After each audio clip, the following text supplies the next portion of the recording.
இல்ல அந்த சின்ன பொண்ணு அரசி அவ என்ன துரோகம் பண்ணா உங்களுக்கு? அவ வாழ்க்கைய பாழாக்கிட்டு குடும்பத்தோட நிம்மதியவே கலைச்சு போட்டு. மீனா, நீ ரொம்ப தப்பா பேசுற. நான் சரியாதாங்க பேசிட்டு இருக்கேன். ஆமா, நான் தான் எல்லாத்துக்கும் காரணம்னு உனக்கு யார் சொன்னா? அதுக்கெல்லாம் என்ன ஆதாரம்? ஆதாரம் வேணுமா உங்களுக்கு? ஆதாரம் என்னன்னு உங்ககிட்ட மட்டும் சொன்னா போதுமா? இல்ல இந்த வீட்ல இருக்கிறவங்க எல்லாரையும் கூப்பிட்டு சொல்லவா? மீனா, அது வந்து என்ன அப்படியே பதட்டம் ஆவறியா?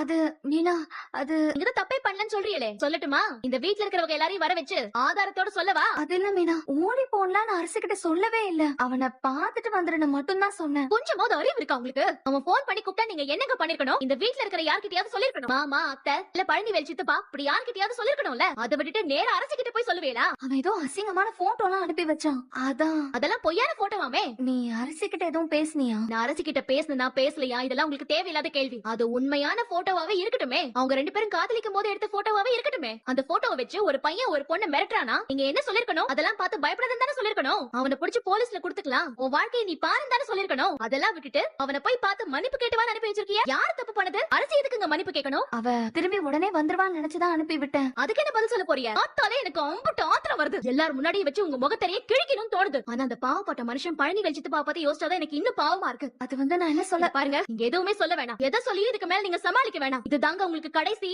இனிமே இந்த வீட்ல இருக்கிறவங்களுக்கோ இல்ல இந்த வீட்ல இருந்து போனாலே அரசி அவளுக்கோ ஏதாவது தொந்தரவு